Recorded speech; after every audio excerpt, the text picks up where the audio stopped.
অবনী চুলটা খোঁপা করে রান্নাঘরের দিকে চায়, না সেখানে কেউ নেই। রান্নাঘর থেকে বের হতে যাবে তখনই দেখে রোহানের বাবা গামছা দিয়ে হাত মুখ মুছতে মুছতে অবনীর সামনে এসে দাঁড়ায়। অবনী ছোট মতো খেয়ে বলল, বাবা সকাল থেকে মাথা ব্যথা, তাই বিছানা থেকে উঠতে দেরি হলো। রোহানের বাবা হেসে বললেন, সমস্যা নেই মা, নাস্তা বানানো হয়ে গেছে, তুমি এক কাজ করো, আগে ডাকো তোমার খালাকে, আর তুমিও খেতে এসো। আর হ্যাঁ শোনো, খাবার আমি তৈরি করেছি, তাদের কাছে সেসব বলতে চেও না, বোঝোই তো কত মানুষের কত মন্তব্য থাকে। অবনী বলে, ঠিক আছে বাবা, আমি যাচ্ছি, একবার আম্মার ঘরে যাই, আম্মাকে খুব ভোরে ওষুধ খেতে হয়। অবশ্য ওষুধ দিয়েছে বাবা, তারপরও একবার খোঁজ নিন, জিজ্ঞাসা করি কিছু লাগবে কিনা। আর পাশে থাকা খালা শাশুড়িকে খাবার টেবিলে আসতে বলে। অবনী সবার সাথে টেবিলে বসে আছে। তখনই রোহানের খালা বলে, ইচ্ছা ছিল সকালে বউয়ের হাতে বানানো নাস্তা খাবো। তখনই অবনীর শ্বশুর উঠে বলে, সেই সকালে বৌমা উঠেছে, তুমি বাড়িতে আছো তাই সব খাবার তোমার পছন্দ মতো বানিয়েছে, তাই নাকি? নাস্তা খেয়ে তো ভালোই লাগছে, দেখি দুপুরের রান্না কেমন হয়, তোমার রান্নার প্রশংসা করতে পারি কিনা। অবনী বলল, আচ্ছা ঠিক আছে, আমি আপনাকে দুপুরে রান্না করে খাওয়াবো। অবনী আবার খেতে খেতে একবার বাবার দিকে তাকায়, তারপর নিজের মনে মনে বাবার রান্নার প্রশংসা করে। বাবার হাতের নাস্তা সত্যি অসাধারণ। যেহেতু খালা আজকে দুপুরে খাবার খেয়ে রাতের গাড়িতে চলে যাবেন।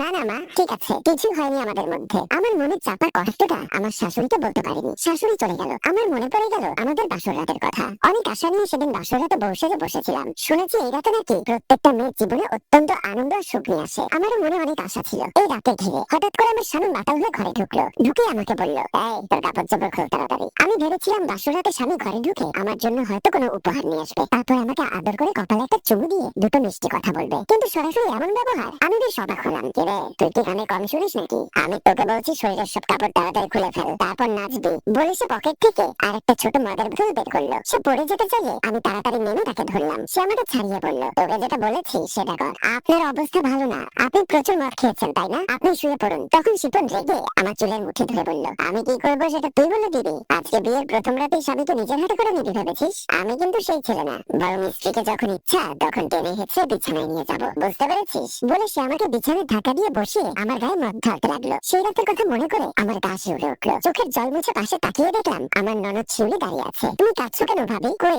কাঁদছি না তো, চোখে মনে হয় কিছু একটা পড়েছে। কি করছো তুমি? মেয়েটাকে এভাবে মারধর করছো কেন? তুমি আর মেয়ের পক্ষে এসে কোনো সাফাই গাইতে এসো না। এখন তাড়াতাড়ি একটা ছেলে দেখে মেয়েকে বিদায় করো। অনেক টাকা পয়সা খরচ হয়েছে ওর পেছনে। আমার নিজের মেয়েটার একটা ভবিষ্যৎ আছে। আমার স্বপ্নের ধারণা আমার ওখানে ক্যান্সার হওয়ার একমাত্র কারণ হচ্ছে কোনো পুরুষের সাথে মেলামেশা করা। রাজীব উত্তেজিত হয়ে বলল, এটা কোনো কথা হলো? আপনি অন্তত বিয়ের আগে আমাকে কথাটা বলতে পারতেন। এখন আমার জীবনটা যে নষ্ট হয়ে গেল, এটা ড্রাইভার কে নেবে? রাজীব ঘর থেকে বের হয়ে গেল। ইভা ভাবলো সারা জীবন রাজীবের উপর বোঝা হয়ে থাকার কোনো মানে হয় না। সেই বাড়ি ঘর ছেড়ে চলে যাবে অনেক দূরে, যেখানে কেউ তাকে খুঁজে পাবে না। এদিকে রাজীব বারান্দায় গিয়ে একটা বালিশ নিয়ে শুয়ে পড়লো। তার মাথায় বারবার ঘুরতে লাগলো ইভার বিষয়টা। কিভাবে একটা পরিবার হাসি খুশি ভাবে এত মিষ্টি কথা বলে ধোকা দিয়ে তার মেয়েটাকে তুলে দিয়ে নিশ্চিন্তে ঘুমোতে পারে, সেটাই মাথায় আসছে না রাজীবের। সকালবেলা ভাবি ঘর ঝাড়ু দিতে এসে দেখে রাজীব ফ্লোরে শুয়ে আছে। সে রাজীবকে ডেকে তুলতে চাইলো, কিন্তু কপালে হাত দিয়ে দেখে তার শরীরে প্রচন্ড জ্বর। ভাবির কিছুটা রাগ হলো, ছেলেটার বিয়ে হয়েছে গতকাল, আর সে কেন ফ্লোরে ঘুমোবে? আর এই ঠান্ডার মধ্যে ফ্লোরে ঘুমানোর কারণেই তার শরীরে এখন জ্বর। বাসর ঘরের দিকে এগিয়ে গেল রুকসানা। ভিতরে গিয়ে দেখে ইভা মনমরা হয়ে বসে আছে। রুকসানার হাতে ঝাড়ু দেখে সে দাঁড়িয়ে বলল, ভাবি আমাকে দিন, আমি ঝাড়ু দিয়ে দিচ্ছি।